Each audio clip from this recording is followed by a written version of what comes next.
Hello, you beautiful people out there, and welcome to the Banner Gaming's Ahead of the Curve, episode 11. This is Kimasavics. This is Naomii. And my name is Wisdom. As always, we've got a great show lined up for everybody here, and we've got a whole bunch of different games that we're going to be covering, so stay tuned. Lies! Show's horrible. Just kidding. I have to say lies every time, I don't know why. So, what did we do this week in Warcraft? Homework. Homework while doing LFR? Is that what you're trying to say? No, like, I logged in and did garrison chores and then logged out, and that was about it. Boring. I'm sorry. I did Mythic Dungeons, and I actually learned, I got to level 12 in Heroes of the Storm this week in, 3 hours. So, it's very exciting. I had a lot of fun playing Heroes, and I haven't actually been able to play Heroes since, the first week that it came out, so that was nice. Yes, and you forgot one other special thing we did this week. Hearthstone? Nine! Well, Star yes, Wars. we saw Star Wars, no spoilers. Oh. We did, but we also killed Mythic Gary. Mythic Gary kicked the bucket. We went in for guild achievements. How did I forget about that? I That don't was know. like a This month week in ago. Warcraft. Yeah. No, that was 2 weeks ago, but I'll let it slide. I don't think so, but maybe. Check your own Facebook post. I thought Anyway, it took a while. It was really cool because he had 2 phases, or an extra phase, which was hot, and we actually That almost was wiped. really cool, the extra phase. But we just brought a bunch of people for the guild achievement and did some other mythics. But I had a good time with that. I had a interesting... I played a couple games of Hearthstone this morning, or Heroes, and I actually lost a game where the opponent played no tanks, and this is ranked. Now, my team lost a game where the opponent had a Gaz, a Vikings, which aren't bad, but in the higher but still kind of mid-range where I float around level 20, generally a lot of people play them kind of poorly. They had no healers, Vikings, and a Gaz. And we lost. And I'm like, okay, well yay. And then we almost lost to a game with a Tassadar and no tanks and no other healers. So you didn't sleep and then you lost everything. Yeah, I got no sleep last night. That's cool. But I got my butt And the kicked. excuses continue. I did my Mythic Dungeons, getting my ring up, son. And I had a fun game of Hearthstone. Quick story. Was a druid. Turn 1, had the coin. And I had both of my 2 mana, 2/3s, where I get an extra mana on the field when they're out. So turn 1, I coined, put it down. Turn 2, put the other one down. Turn 3, I had 5 mana out on the board already, plus an Innervate. And then I forget which high-level monster I put in. I think my opponent just gave up. So it was a really cool fight where I just overtook the board right away as a druid, and it was fun. But enough about me. Let's talk about you. In the Warcraft news!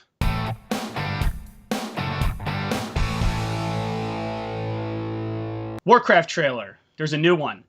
Now, I gotta be honest. Naomi and I went to see Star Wars a couple days ago, and we saw the Warcraft trailer, and we didn't know it was a new one. True story. We were willing to go watch it. Oh, the new Warcraft trailer's out. Oh, wait, this is what we just saw in the theaters. It wasn't different enough. My point being, it wasn't different enough for us to, after not watching the old trailer for, a couple months, to realize it was that new.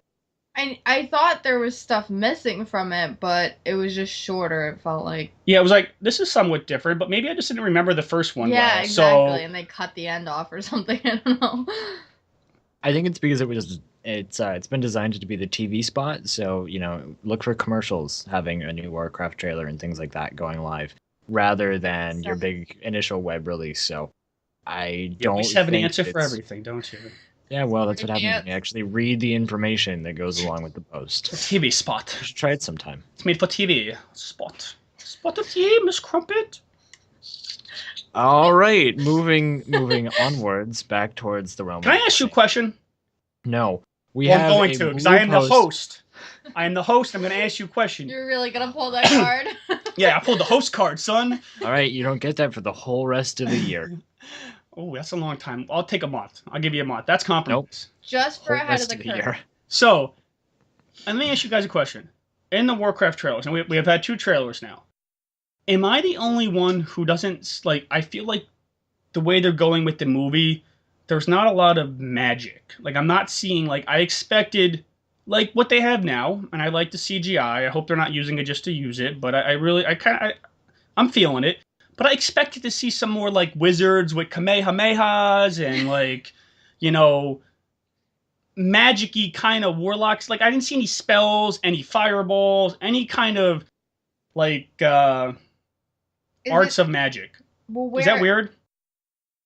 Like there's no battles where wizards are throwing throwing spells at each other. I think that's something they would advertise. You're explicitly asking me for an answer, and this is going to be probably way more detailed than you wanted, but you asked for this. Just keep that in mind while I take the next 25 minutes to explain.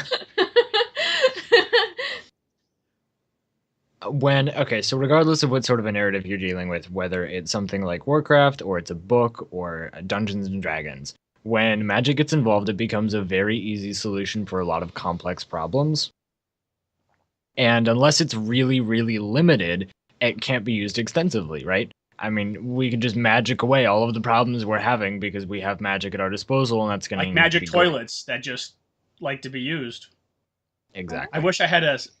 Wait, I want to hear where he's going. Yeah, no, keep going. This. I'm sorry. I'm just making. So, if you don't have really strict limitations on it, then you can just use it however you want, and that's problematic. And Warcraft magic doesn't have a lot of limitations. I mean, look at how many player available classes there are and what it takes to really sort of get our attention, right? I mean, when Khadgar does something with magic, it's impressive, right? If you remember the opening sequences to get into Draenor, he's freezing 100 people all at once. He's exploding bridges. He's calling down meteors, and he's doing all of this, within 5 or 10 minutes. It's not like this is over the course of days or weeks or months.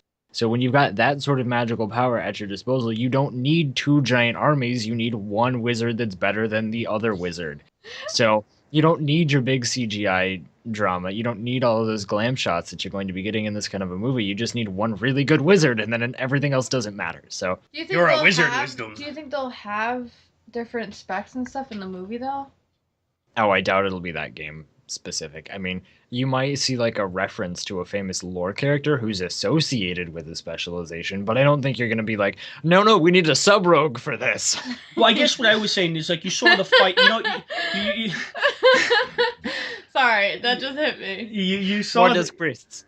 You saw the fight scenes though, right? So are they playing off like the warrior and the melee kind of classes are the more common, and the wizard and warlock classes are like you're saying like the 1 or 2 like off characters. Where like you go in Warcraft, half people are magic, half people are melee, whatever. But what's kind of the thing. Story? If the story is not involving those characters, then the characters won't be in it, right? Well, we see warriors, like they're the footmen, they could be classified as a warrior, and you see a lot of other people wielding swords or daggers and rogues, and like Garona's in there, right? So, I mean, I just expected that to see as many magic users as there is sword users. Just kind of like in Warcraft. Maybe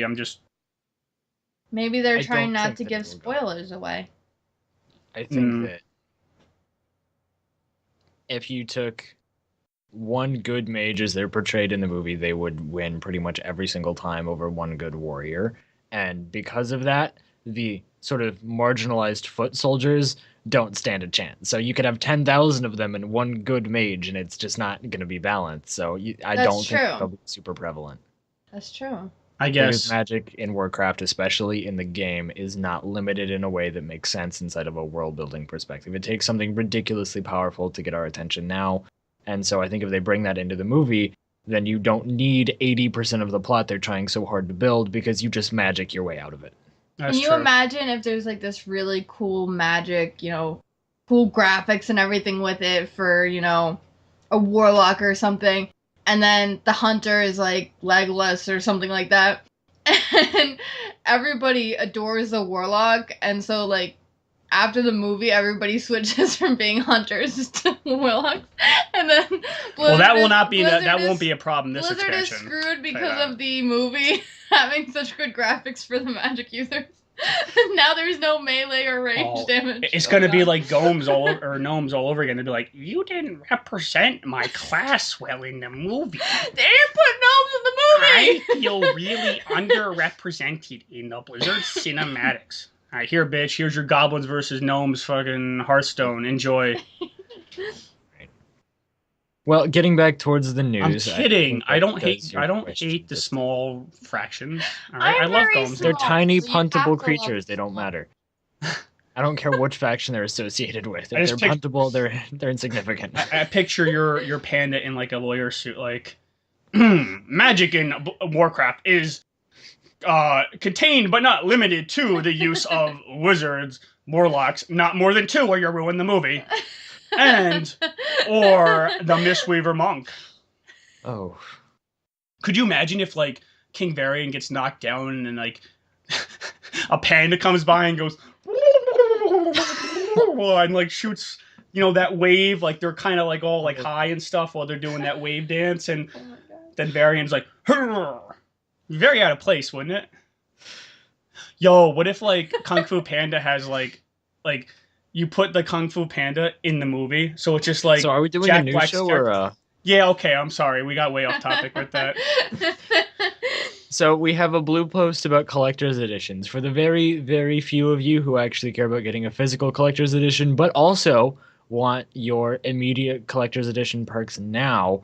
They've given some directions for that process. Basically, they don't care about you anymore, and you have to buy 2 copies of the game.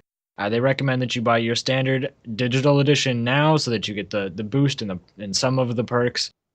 And then when the physical collector's edition goes live, go out, buy a physical one, attach that to your account, and then you can use the code that's in the box for the actual game upgrade and just give it to a friend. So if there's anyone who's interested in that, I will take a ghetto copy of a ghetto-based copy of the game. Can I So- just say, like, there are so many easier ways for them to do this.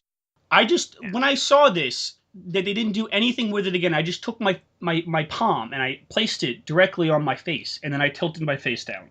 So let me just clear this up. What they're saying is, if you want your boost now, buy the collector's edition, the regular edition online. You get your boost. Buy the collector's edition. They'll give you a key back, and you can give your key to a friend. What? Yeah. And you have to call customer satisfaction or service, whatever. And like, what? Okay, I mean, listen. Well- You ready to mail your checks to Kemosabics? All right, listen, it's very simple.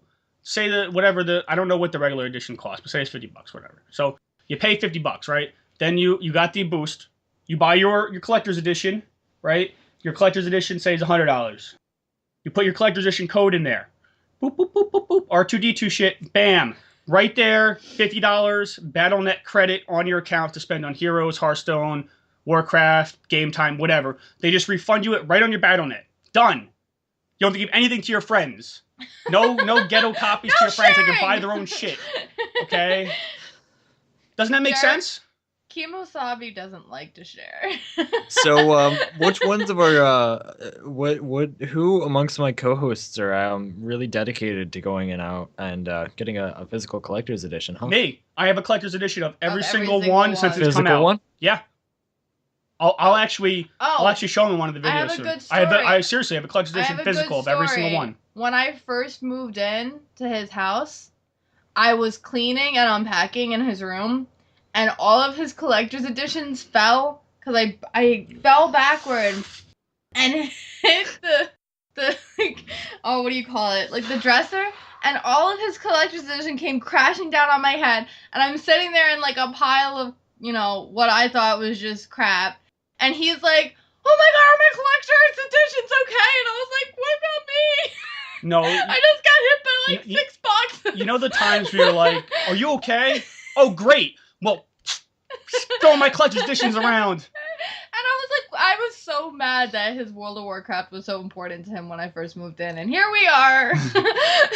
And you know, as much as Naomii does love extra work, so I'll have her take a picture of my collector's editions and post it right here because it's kind of cool to have a physical one. The scratches and marks on them are from me. So. It's a lot of pressure because like I always want to get the physical one, so I'm like, I call Best Buy, I have somebody put me aside. Like I don't work there anymore, so like I used to have contacts who would put them aside for me and make sure I was taken care of, but it's like I don't have that, so I just got to run around and hope that they carry it and try to pre-order it and hope that Best Buy doesn't mess up the pre-orders or GameStop doesn't mess up the pre-orders and give it away accidentally. But I do have them all, and it's pretty cool. When we talk about some achievements, I know you're very excited about these achievement changes, Wisdom. I'm going to take your thunder. Oh, man. All right, so they nerfed more stuff unnecessarily. Glory of the Pandaria Raider is further nerfed. It no longer requires getting hot in here, which is ridiculous because it's so simple. I mean, sure, you can make the argument for that Show Me Your Moves was also pretty easy, but this one doesn't even require a full raid. I believe it flexes, so it's not. You can go in there and solo it, I think, if you really want to. Now, I mean, hate me in the comments if I'm wrong, you know? That's always something to encourage. So, I mean, this is frustrating to me, as is the change to Stamp.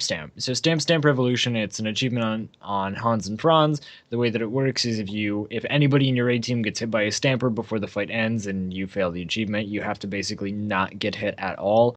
It turns out there was what they're calling a bug, where players who had immuned and then gotten hit by a Stamper were failing the achievement. And that, to me, makes perfect sense. The goal of the achievement is to not get hit at all. It's not take no damage from the Stampers. It's not... Yeah, that doesn't make any sense. Yeah, so I guess now if you bring 20 Paladins, you can just ignore the mechanics entirely. And, I mean, it's an achievement that flexes. So there will be a point next expansion where you roll in here all by your lonesome and you 3-shot the boss and then you get the achievement. I mean, it's not like you need to change this one. It's a weird thing to change, and that they're making it inconsistent with the achievement text, I think, is really strange. I actually, given the way that they're writing it, I think they actually should have gone back and rewritten the achievement criteria to take no damage from, because it's weird. I actually agree with the change, but I will say one thing. Do you remember how proud we are of the guild? Of course you do. When we got Stamp? We were on that for like 30 minutes or so, and somebody would always just mess it up.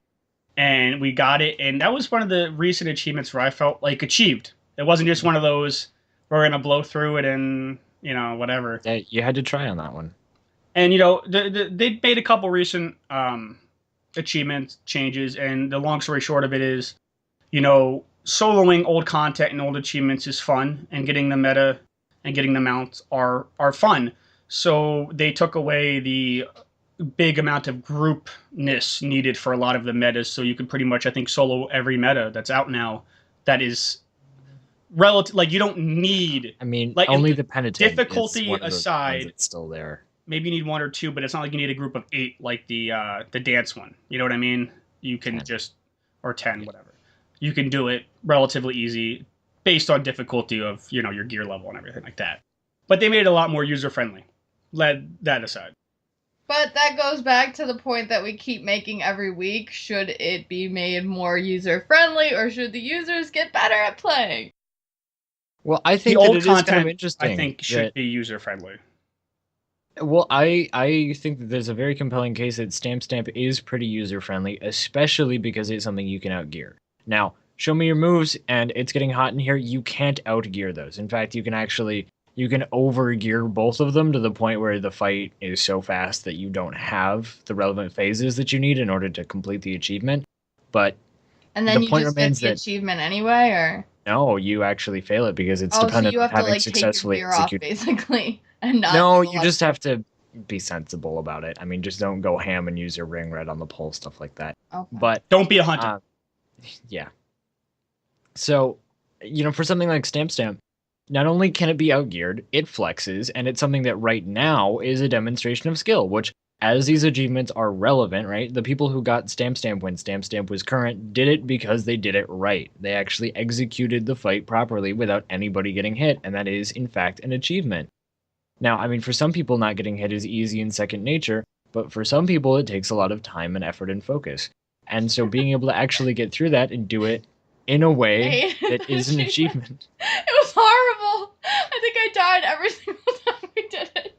No, you did it because we got it. I know. I eventually did it, but it was horrible. I'm not. I didn't feel achieved at all. I was like, thank you. It's over, finally. They're all not going to yell at me anymore. They're going to, yeah, Chemo's going to stop screaming at me on the other computer. I think it's okay. I mean, right now at content, it's still not. I mean, you can kind of burn it down fast now, but a bubble, is get out of jail free one time. So, theoretically, if you're doing the fight and you're not super outgearing it, the bubble only amounts to getting out of a stamper once. I don't think it's that big of a deal. And the cooldown on it, 3-5 minutes, whatever the classes have, I don't think it really matters that much. And I could see if other achievements where paladins could bubble, for example, did count in a certain way where you could get hit by it with a bubble and not fail for your raid team, and all of a sudden this one changes everything, I could understand why that would be considered a bug. You know what I mean? I actually don't. I think that this is now out of line with the trend. I think that even if you bubble through mechanics, it still counts as someone getting hit, someone standing in the goo, someone making the mistake that they're actually making. They're just doing it while immuning all the damage. I mean, it would be like if you could deterrence through a lot of these mechanics. I mean, sure, you can stand in, AoE damage and use deterrence and live through that, but it doesn't change the fact that you're still standing in the shit. Well, you're still standing. Let us know in the comments below. Not dying from it. I'm not a paladin with a free shield, so let us know if that goes against the grain or with the grain. But we have some exciting Heroes of the Storm news. Any more Warcraft news before we carry on? No, that wraps it up. For some reason, the guy who went back after I wrote all the show notes added in extra stuff that's not relevant, so we're going to keep going. Cool.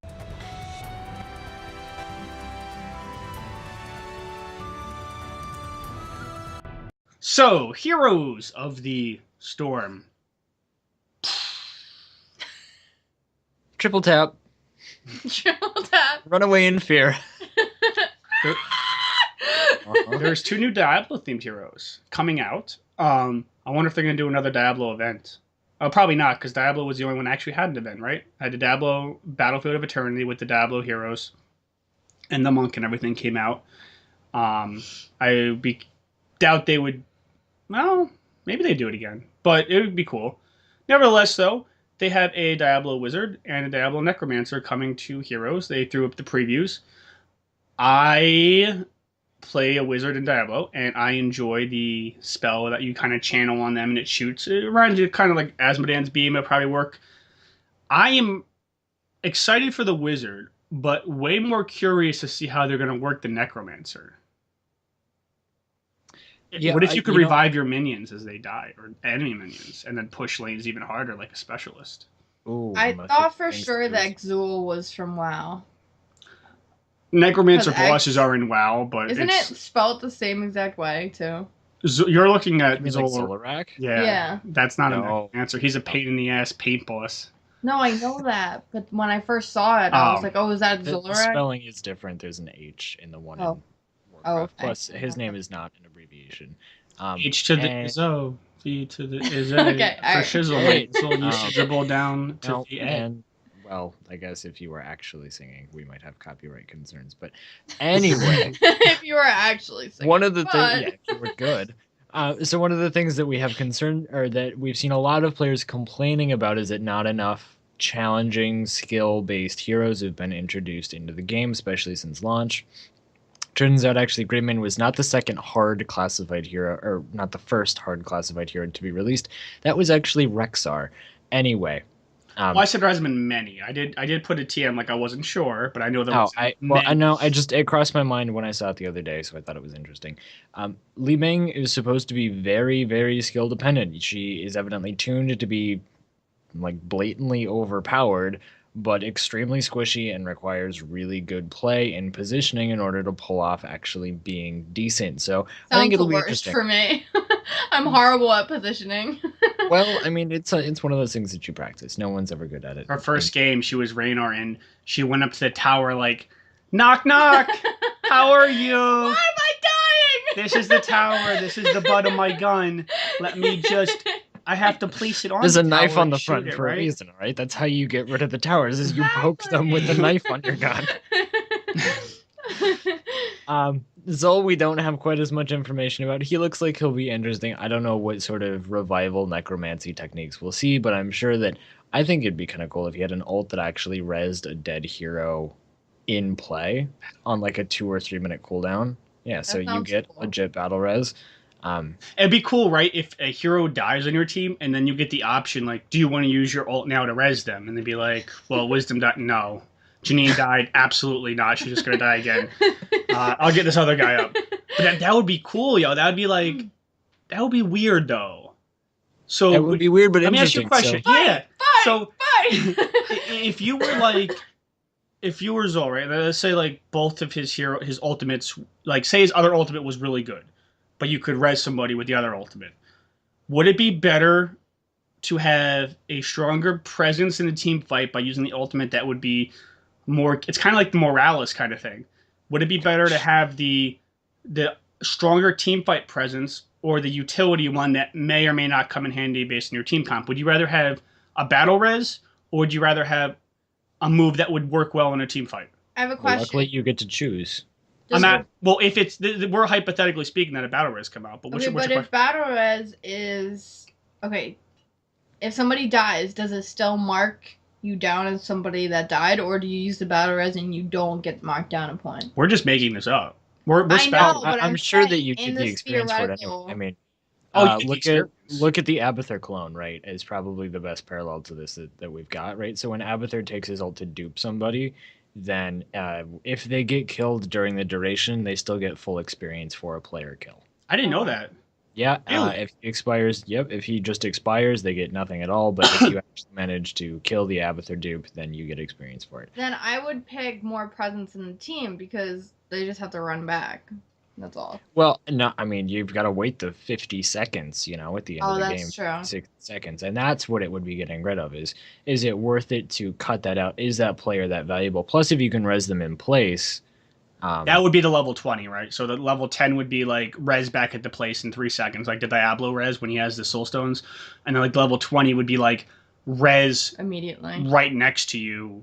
No, I think it would probably start with resing in place, like after a channel or something, and then it Resing in either place. becomes instant or it buffs the person. Like you res them with like a 20% attack. That would speed. be overpowered That's- because that would be team fight presence. Resing That's in place, interesting. like right to you, would just that in Yeah, but turn if the would be- cooldown is long enough on that, you won't have it for every team fight. I mean, I'm talking about like 3-5 minutes for Yeah. this. Yeah, I know, but like So. teams go in, right? And then they're like, oh, I'm going to combo this guy. Then this team uses all their combos. This guy dies. You guys don't need to use your combos. And boom, he's back in play. And But then- I mean, it's not like his ult cooldown is going to be up again, right? So like if Butcher runs in and uses hitching post on somebody, then it's not like he immediately gets another hitching post. I mean, it's not going to let you chain ults like that. So that would be cool to see, though. I would love to see something like that, regardless of how they work it. That's very so concept. yeah. Or resing minions. I'd love to see that. I would want to see like resing minions to push lanes. That would be cool. I've got a good Morales story about pushing pretty much an entire lane by myself, just with the minions. I've done that. I've healed them and Yeah. shielded them and just Yep. chugga. All day long. They Yep. tank the forts and give no shits. It's great. He'd be a cool Um, support hero. Like if he could buff people, raise the dead. He's an You know, assassin. Oh, is he? Well, then never mind. They're but both like- assassins. On a side note, they really need to fix this whole. They need a new classification. So like people like Tassadar. Like I don't like to play Tassadar in quick matches because then I go normally against somebody who's a healer and then I get screwed because they have a real healer on their team and we don't a lot of the times. Same with Rexar. They need like a different classification for them. I'd fight you on the Rexar piece, but anyway, we've got new full fight you detail later. skins. Yes, I will fight you viciously. Anyway, they're not just reskins; they are actual, like all the abilities are skinned, and I think there's actually some voicing differences with a couple of these. But Arthas, Illidan, and Morales are getting new skins. Arthas and Illidan are being put into the up and coming sort of like Chinese New Year theme, and Morales is getting a Valentine's Day skin. So And look there's for a those. mount, I too, imagine right? they The will be dragon on sale. mount? We are getting to that. There are 3 new mounts. One of them is the Cloud Serpent. It doesn't actually Yeah. look like the Warcraft Cloud Serpents. It actually looks pretty It gross. doesn't. Oh. No, it's like a Chinese New Year kind of I didn't dragon see cloud. it, so- but- No, I was that's the hoping Lunar it- Dragon. You are Oh. wrong again.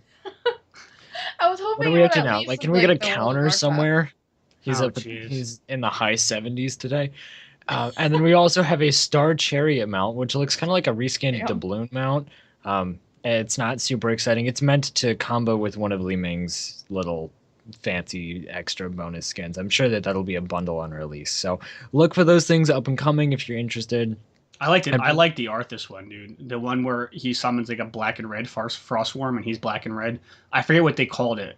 Oh right, yeah. Now Illidan's the only one who's themed for the Chinese New Year, besides the Li Ming and Zol this skin, was wrong. for once. Arthas has like a vampire kind of skin. He transforms into a gargoyle instead of mounting, so that's a free little bundly thing. That one might be extra expensive because it replaces your mount, but look for that. Sorry, that just reminded me. We played Cho'Gall together recently. Well, this is really stupid. You did good. But every single time that he mounts up and he grabs his horse, I was like in stitches laughing. Every single time, I was just like, "Oh my god, look!" Well, and that's what makes him run horse. faster, is picking up something that's extra heavy. Exactly. Dude, like what the I hell? can't wait till they buff him a little bit more, so when we pick him in like league matches, people don't complain. Me and Frango pick him a lot in league matches, and we stopped doing it because people would just hate so much and like AFK and quit. And I'm like, dude, we're winning without you right now. If you could just stop AFKing, like we're holding our own without you. So what do you think is going to happen when you come in the battle? No, we're not going to win. Nah. Welcome to the internet. All right, and we've also got lots of little buffs and tiny nerfs. Brightwing, Lunara, Malfurion, and Stitches have all been buffed or rebalanced a little bit. Malfurion's healing is being shifted away from Tranquility and into his regrowth.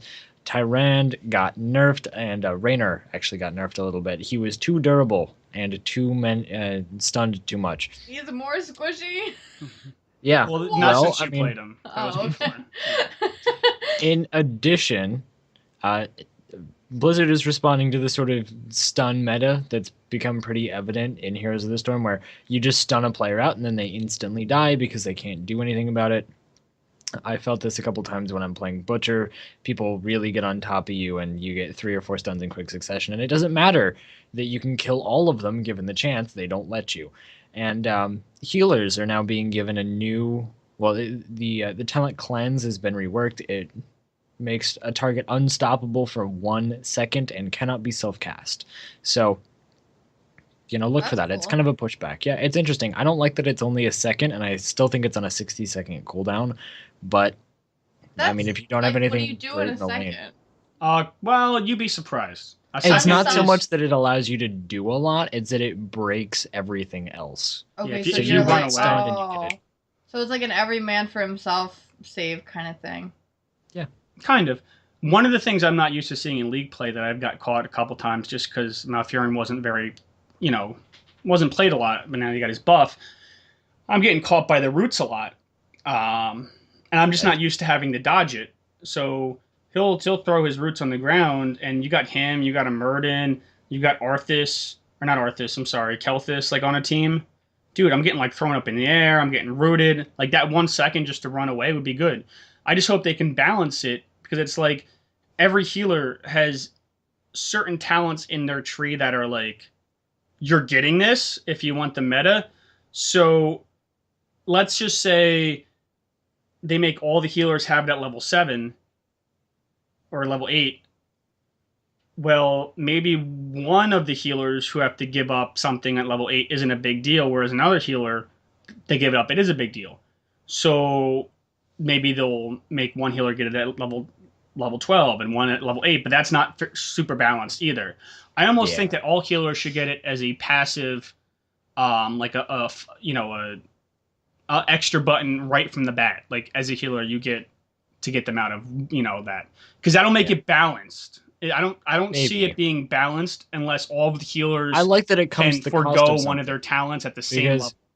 If the other team only has 1 or 2 big stuns, and you get it by default, then that really invalidates the only couple stuns they have, as opposed to picking it reactively, even if it's at the cost of something decent, because you've got 7 or 8 stuns that you have to counteract. I mean, I'm glad that it's what if they made you like make it where it would cost maybe 20% of your total mana or 25%? So like, it's 6-second cooldown. You use 25% of your total mana, so you really have to like not just use it out of fear. You need to really think about it because it's going to take a lot of mana out. But it can save it. You know, it can save you. It'll save a whole team for 20. You know, that's worth it if you use it right.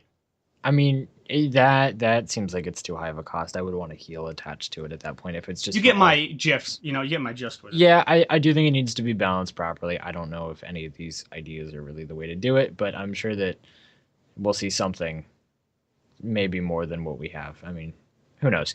Anyway, Lunara's fun now with the buff. She needed it desperately, so I felt like she was a really pretty decent counter to Hammer. So I don't like seeing that she's been buffed, but just with those dots. Yeah. Well, as Hammer, yes, I would just see the issue with that. But when I first played her, when I came out, I stopped playing her because I would just die. Like, there would be nothing. So now you have more HP, a little more damage. I don't know what the meta is right now. I am guessing that her first ult, where you get 3 charges and you get to shoot the vines at people, and you do a decent amount of damage, is better. But I gotta say, I enjoy the leaping ult the most. Like, to leap back and forth and jump over the person and snipe them. Regardless if that's the meta or not, I love using that ult, and that makes her fun for me. Like, I like picking people off out of position while also having to be scared for my own life. Have I died numerous times learning it? No. But I've had a lot of fun with it, and it does a good amount of damage, and you can really, like, just jump on the other side of a person, keep pop, pop, pop. You're gonna die, fool. You're gonna die. But if you do that and then, like, 3 other teammates shows up and stuns you, then, you know, you're good game. But I wonder what's the meta, but I also think that she's right where she needs to be. I don't feel that she's overpowered. I feel like it's perfect, to be honest.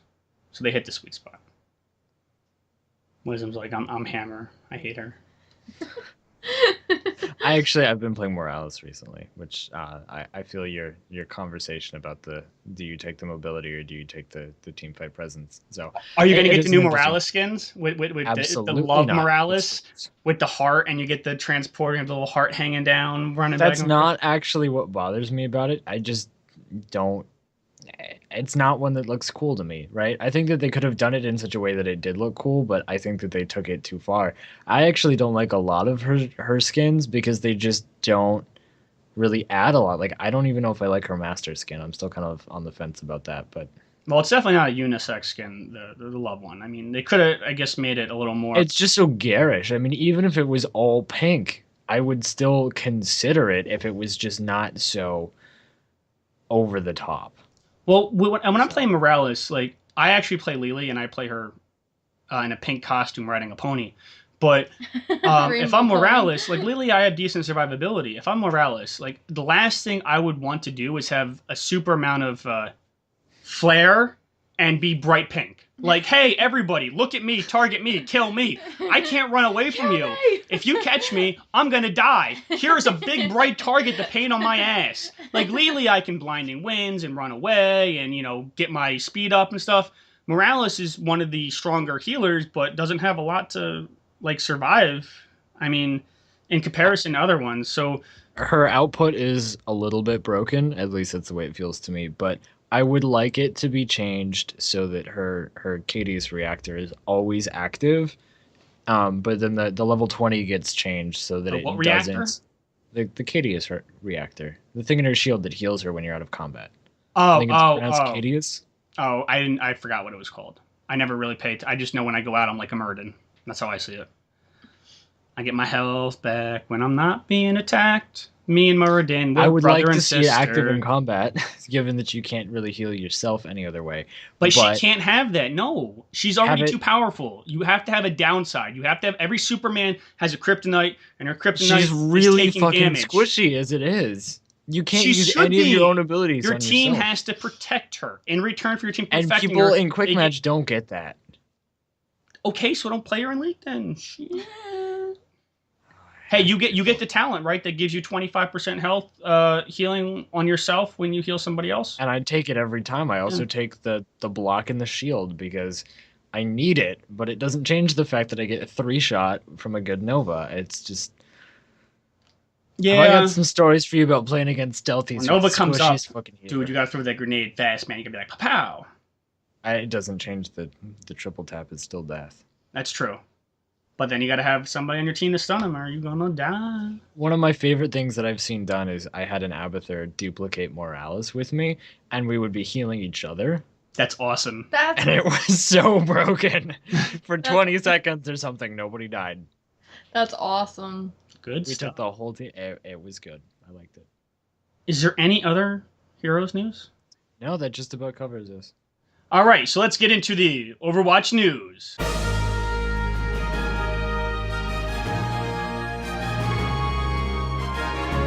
So we are starting off here with some pretty exciting news. We actually have the closed beta returning in February. So for everybody who is excited, right now, the only thing that's stopping the beta from going live, besides, you're not going to be able to play in it, so don't actually get excited. They are going to be releasing a brand new game mode. And it's currently in development, but not yet up to releasable standards. So, they are making sure that it's polished enough to be playable and be, run through by a couple 100,000 people on the internet. So get ready for that. I'm sure you will see plenty of news on this show as well as all sorts of your different news outlets all about Overwatch going back up. So make sure you are signed up for that in the Battle.net account stuff to try and get into the beta. Try your luck. See if you can't get in as well. I'm sure that none of us will. So maybe you'll get one of our tickets by mistake. Just go ahead and email it to the Banner Gaming. You saying try your luck made me think of, I was at the boardwalk one time and the guy who was behind the stands doing the carnival games goes, "Try your luck. It's only $1. What the fuck?" And I'm like, "Sold, sir. Sold." It was very catchy. Glad we had that anecdote because that made a difference. What do you think the new game mode can be, though? In all seriousness, anybody have any ideas on what? Is CTF in there? Do they have a capture the flag? It was like a resource kind of thing, I think. But I can't remember. I didn't get into beta. Capture the flag. I don't know. I'd like to see capture the flag. I like first-person shooter capture the flag kind of games. That would be good. So, gosh, what else does TF2 have that they could pull from? Maybe like capture the teammate. Like one of your guys goes in jail and you just pick them up over your shoulder and you just walk them back into the jail. Then you have to rescue them. No, it's a terrible idea. I'm going to stop talking. Idea. Thank you. All right, now that we can move on with the show. We do have some pretty interesting news about pre-order goodies. Evidently, for those of you who live across the pond over in the European part of the world, depending on where you live, there are some fairly exciting pre-order goodies that you can get your hands on. Swedish stores are giving out a coin if you go in and actually put in a physical pre-order. Not like for a physical copy of the game, but you go in there and ask them behind the counter. They give you like a little coin size thing that's got Overwatch stuff engraved on it. Germans, you guys get a button, so add that to your hats. And if you live in the Netherlands, you get arguably the most exciting thing so far. They get a 27-inch by I think it's 15 or 18-inch engraved metal plate. I mean, that's big. That's bigger than this screen space. Yeah. I mean, I could not fit that in here if I tried. Though keep in mind that does require that you order from those locations. So Europe is tiny. Maybe just take your car or train yourself across and pick up a copy of each. And German. But I have to get my hands on both of those. What does the States get? Anything? No, nothing they yet. Hate us. Oh, they don't have it released, or we're not getting anything? Probably nothing at all, but I mean, don't get your hopes up. That would be weird. Yeah, there's currently a thread on Reddit. If you go and check around, people are posting what they are getting for their different places pre-releases. I think there was some news about the button and the coin also being available in other places. I think the Canadians got something. Maybe I'm wrong. Why are Americans such noobs? I mean, World of Warcraft shop in China, like what the hell? I think it's just that they know that we're such suckers for their content that we're going to buy it whether we get something special or not. So they have to pander to the more intelligent consumers and actually motivate them to buy their product. We're just like, buy. Oh yeah, I could put my button right on my little chin. He's wearing his I Love Boobies wristband. And, booty, excuse me. And he's rocking the chin. I Booty, got booty, that. booty, booty, booty, booty. I got that for I can put my Jeremy button for right Valentine's on his Day last year. right on his head. so- Don't get him another one. The Don't last thing we need is more of this. You're not- Just can I get a button that disables just his part of the stream and the audio? Give me It a just goes to hug, black with the wisdom. technical difficulties thing Hug me. every time, and I'll Hug. just have a button on my desk. And I love you, wisdom. whenever we start live streaming this, we can we'll have people vote on having us just. Oh gosh, can we please have this be a thing? And now for story time with Naomii. Okay, he already looks freaking awesome. We are talking about Reaper, if you guys have not already guessed. Alright, so I'm going to set the scene for you guys here. For centuries, this guy has been showing up in hellish battlefields all over the world. He doesn't pick a side, he just kills people and drains them of life. So, you're in a battlefield, fighting your enemy, and this guy is walking through the middle, killing both sides. That is ridiculous. So, a lot of people are speaking about him. They call him a black robe terrorist. His identity and motives are a mystery. Wherever he appears, death follows. And people who have come in contact with people who have died because of him find that they are just pale, empty husks drained of life. Their cells showing signs of intense degradation. Gross. Anyway. So mysterious. It is very mysterious. What they think is that he is probably a byproduct of a failed genetic alteration, which forces his cells to simultaneously decay and regenerate at hyper-accelerated rate. Which makes sense, because I'm like, how does this work? So this guy's been alive forever, and he's killing people all the time, so in the game, how does he die? But that makes sense if he, generates his cells again or something like that. Alright, anyway, those attempting to track his movements have seen a pattern. They believe that Reaper is now hunting former Overwatch agents and systematically eliminating them. Dun dun dun! So I think he's pretty cool. Not my favorite, but definitely not my least favorite.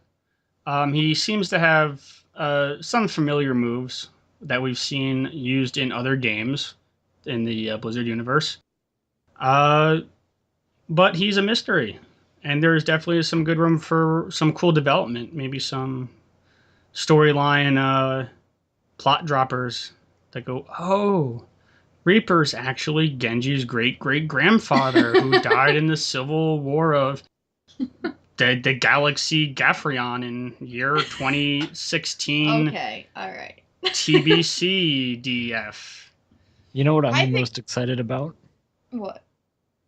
His Jeremy feet not are talking actually anymore? Functional and proportional. They did one of them right so far. What? That's 1 out of 21? Functional feet.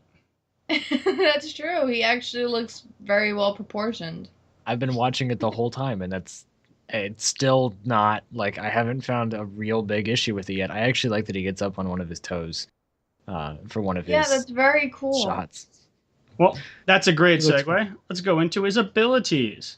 So he has Hellfire shotguns, which generally seems like just general fire. Nothing crazy special. Pop, pop, pop, pop. Is he shooting walls again? Probably. Someone They hate else is walls at shooting Blizzard. walls. The Wrath form is kind of cool.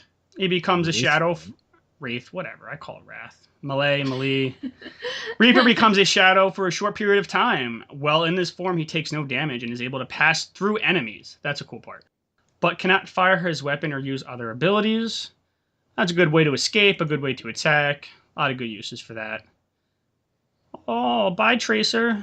You will never get this. Going into his other move, Shadow Step, following in the footsteps of all good rogues. After making a destination, Reaper disappears and reappears at that location. Again, another way to get in or out, depending on the combat situation. And another move we've seen, quite often. And the Death Blossom, which reminds me a lot of Vala's ult.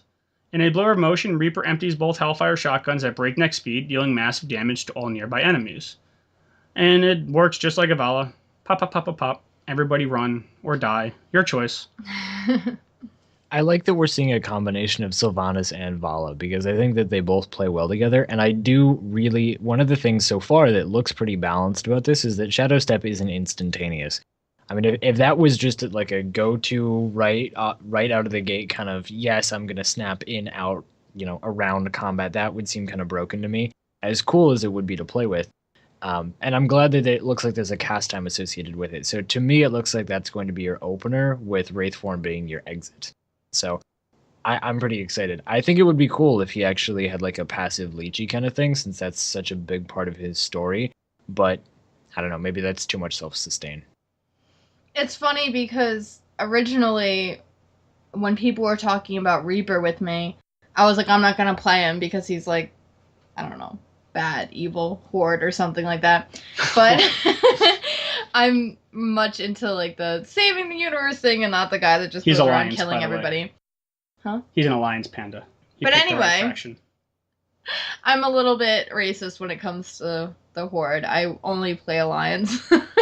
Anyway, that's a horrible word, racist, for that. Anyway, so I actually think I might try him. He looks really cool, and this story was not as bad as I thought it was going to be. He's very mysterious, and I kind of like that. And he's cool. I like his moves. I get that this is something that's going on in the future, but I don't know if I buy the whole failed genetic experiment explanation if it's somebody who's been around for hundreds of years, because from today at least, that wouldn't really be viable, unless you're, going like the Marvel fanboy route, but I don't think that really works either, so. Can I tell you why you're wrong? Wait. I messed up on that. Centuries is an exaggeration. It's decades, so it's probably like 40 years or something. Well, regardless, you would be wrong, because let's think about this way, right? Tracer has a thing in her chest that lets her teleport at light speed, and it's a technology that lets her do that, right? So if they can let somebody essentially turn into a light speed machine, you don't think a century ago they had failed experiments that this one guy is just decaying and not decaying? Centuries ago. I mean, when is this placed? Isn't it like 20? Light speed. They're breaking the speed, the speed of light. That is much higher. You've recognized a term. It doesn't change the fact that Tell us if you think I'm right or Wisdom's wrong in the comments below, please. Why does it always have to be you against Wisdom at the end of the...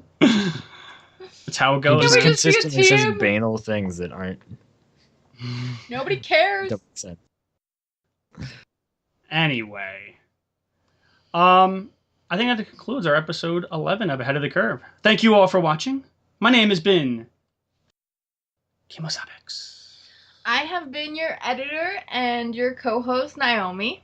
And as always, I've been Wisdom. If you like our video, please like, comment, and subscribe. All right, be sure to check out some of the other stuff we've done. And if you really like our art, all of this stuff that you can see around our faces making us actually look professional, check out our artist link down in the description. She does some pretty fantastic stuff. But she will not do your hair, no matter how bad it looks. And she's sick. So if you hear any coughing in the background of this particular episode, that would be why. Oh, much love, everybody. Let us know in the comments below. Do you believe Reaper's story? Is 40 years enough for Lightspeed? What are you excited about? Do the achievements, changes for Warcraft, and the changes to meta make you happy, make you sad, make you frown? What do you think about the new heroes coming out? You liking it? You digging it? What do you think they're going to do with it? Let's talk. Let us know, people. We'd love to talk with you down in the comments below. Much love from the Banner Gaming. Bye-bye!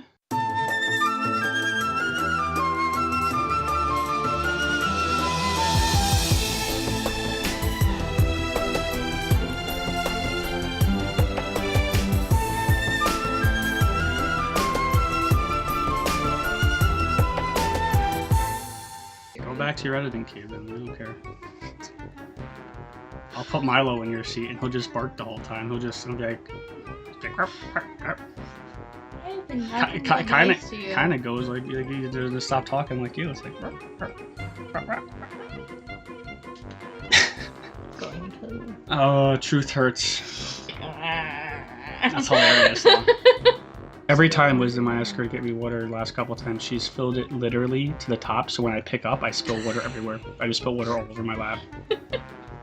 And I don't notice it until I pick it up because it's water and water's clear. And why do you fill it to the very, very, very tippy top? Because maybe if you always do it wrong, then you'll start getting your own water. I'm just kidding. Exactly. It's basic classical conditioning. She just continues to provide a negative response with the question, and then eventually you'll stop asking because you'll be afraid you're going to spill water on yourself. If she really does it right, you'll actually jump every time she asks you the question. No.